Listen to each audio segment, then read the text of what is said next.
देखिए, आज हम लोग पढ़ेंगे चीन की क्रांति। क्या पढ़ेंगे? हाँ, चीन की क्रांति।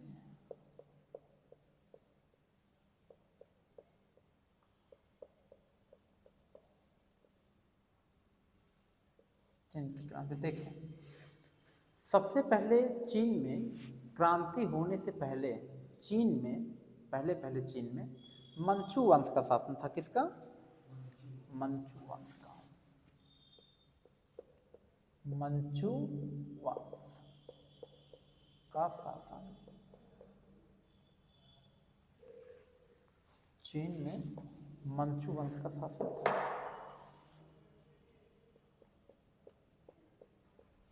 ठीक, स्टार्टिंग में सबसे पहले चीन में किसका शासन था? मंचू वंश का शासन चीन में था। ठीक, तो क्या हुआ कि ये जो ब्रिटेन वाले हैं, ब्रिटेन वालों ने क्या किया कि ब्रिटेन, देखिए चाइना के बगल में जब भारत पड़ता है तो ब्रिटेन भारत में अफीम की खेती करवाते थे। अफीम की खेती, अफीम जानते हैं ना, नशा वाला, नशा करता है अफीम।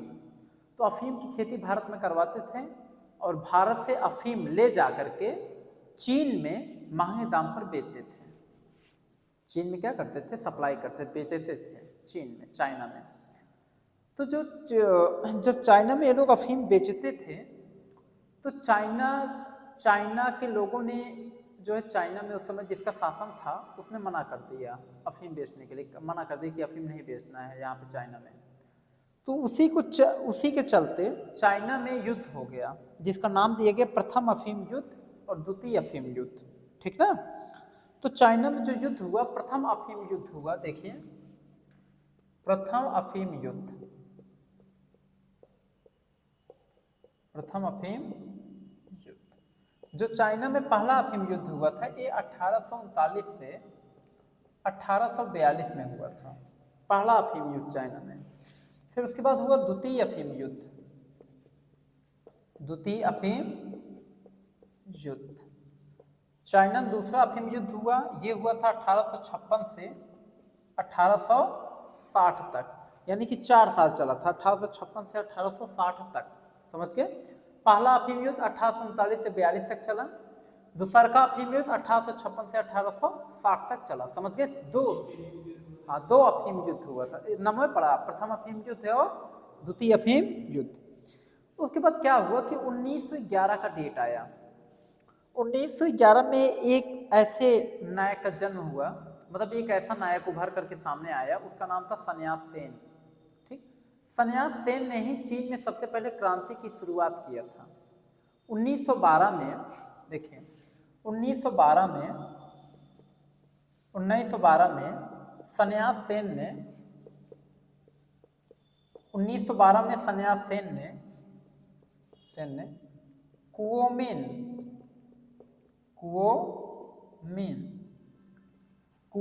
तांग पार्टी बनाया था। 1912 में सन्यास सेन ने कुओमिन तांग पार्टी का गठन किया था। किसने किया था? सन्यास सेन ने किया था। 1912 में इसने कौन सी पार्टी बनाया? कुओमिन तांग पार्टी बनाया था। ठीक ना? इस पार्टी का गठन किया था। आगे चलकर क्या हुआ कि अच्छा, इस पार्टी की मदद से, कुओमिन तांग पार्टी की मदद से सन्यास सेन ने पूरे चीन को, यानी पूरे चाइना के लोगों को एक करने का प्रयास किया था, एक यूनिटी में लाने का प्रयास किया था।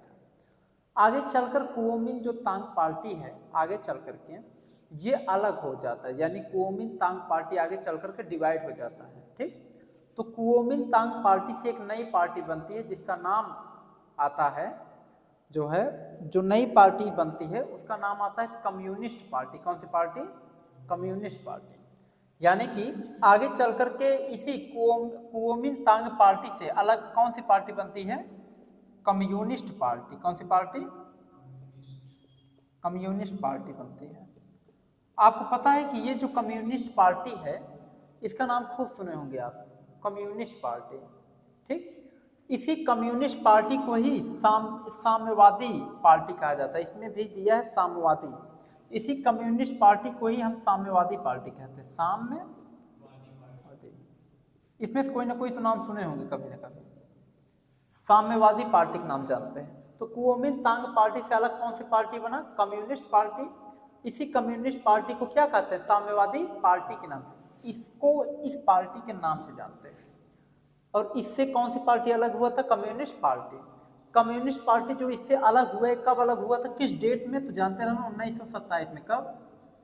1927 में कम्युनिस्ट पार्टी कुओमिंतांग पार्टी से अलग हुआ था। और कम्युनिस्ट पार्टी को हम साम्यवादी पार्टी के नाम से जानते हैं। क्लियर हो रहा है कंसेप्ट? अब क्या था इसमें समझिएगा, देखिए कम्युनिस्ट पार्टी का एक नेता था, कम्युनिस्ट पार्टी का एक नेता था जिसका नाम था माओ। क्या नाम था?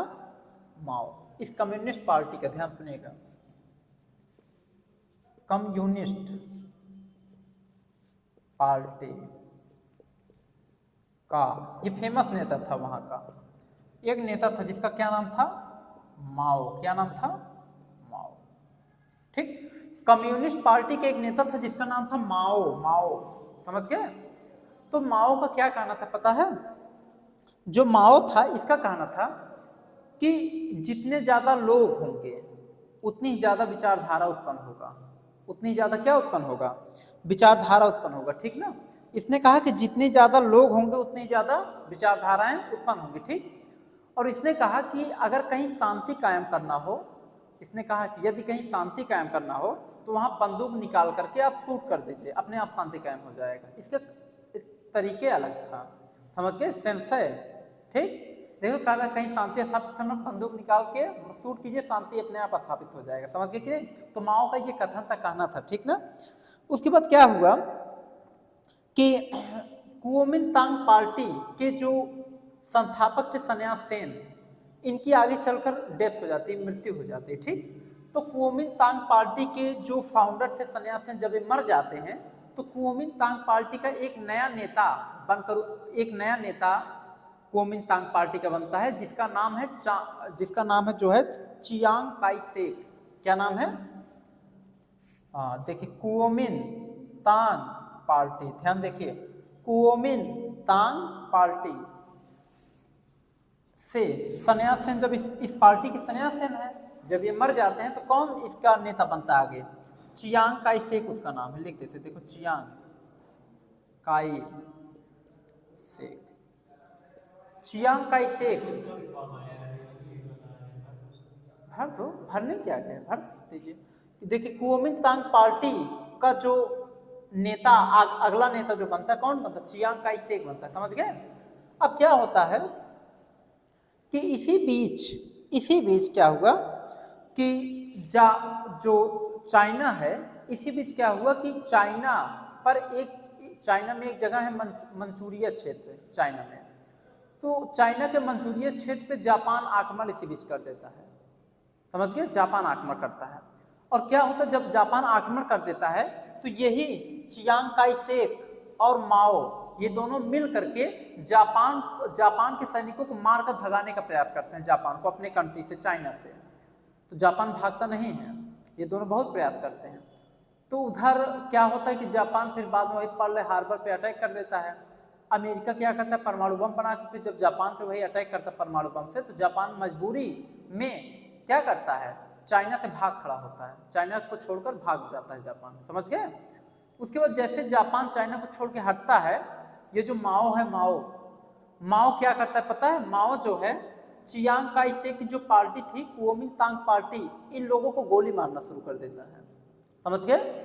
जब गोली मारना शुरू करता है तो कुओमिंतांग पार्टी के जो लोग थे ये भाग भाग करके, एक द्वीप था उस समय जिसका नाम था फार्मोसा द्वीप। ध्यान सुनना, क्या कौन सा द्वीप है? फार्मोसा द्वीप। फार्मोसा द्वीप। तो जब माओ कुओमिंतांग पार्टी यानी चियांग काई शेक के लोगों को जब गोली मारता है तो ये लोग भाग भाग के कहाँ आते हैं? फार्मोसा द्वीप पर आ जाते हैं। ठीक। इसी फार्मोसा द्वीप को ही ताइवान कहा जाता है। क्या कहा जाता है? ताइवान का नाम आपने खूब सुना होगा, ताइवान। तो इसी फार्मोसा द्वीप पर ये लोग भाग कर आ जाते हैं। तो इसी फार्मोसा द्वीप का आगे चलकर नाम पड़ता है ताइवान। क्या नाम पड़ता है? ताइवान। समझ में आ रहा है कि नहीं? ताइवान। तो फिर क्या होता है? तालिबान अलग, वो अफगानिस्तान वाला है, अलग है, ताइवान अलग है। तो ताइवान, तो ये ताइवान अलग हो जाता है, चाइना क्या हो जाता है, अलग हो जाता है। अब देखिए, आपने देखा होगा चाइना के नोट पर माओ का फोटो लगा रहता है, माओ का फोटो, और ताइवान के नोट पर चियांग काई शेक का फोटो लगा रहता है। किसका फोटो? चियांग काई शेक का फोटो लगा रहता है। देखिए, जैसे इसमें माओ का कहना है, माओ का यानी कि चाइना, माओ मतलब चाइना, चाइना का कहना है कि ये जो ताइवान है ये हमारा अपना क्षेत्र है, समझ गए। और ताइवान का क्या कहना है पता है? ताइवान का कहना है ये जो ताइवान है, मतलब ताइवान का कहना है कि ये जो चीन है, चाइना है, ये जो चाइना है और ये जो अक्साई चीन है, ये सब हम लोगों का एरिया है, हम मतलब हम लोगों का साम्राज्य है। ये किसका कहना है? ताइवान लोगों का कहना है। और आपको पता है ताइवान के लोग बहुत ज़्यादा विकसित हैं, बहुत डेवलप्ड ताइवान है आपका, जानते हैं, टेक्नोलॉजी में भी ठीक ठाक है। तो आज आपका ये हो गया कंप्लीट। तो बच्चों आज के लिए इतना ही, इसके आगे वीडियो अब आपका नेक्स्ट बनेगा।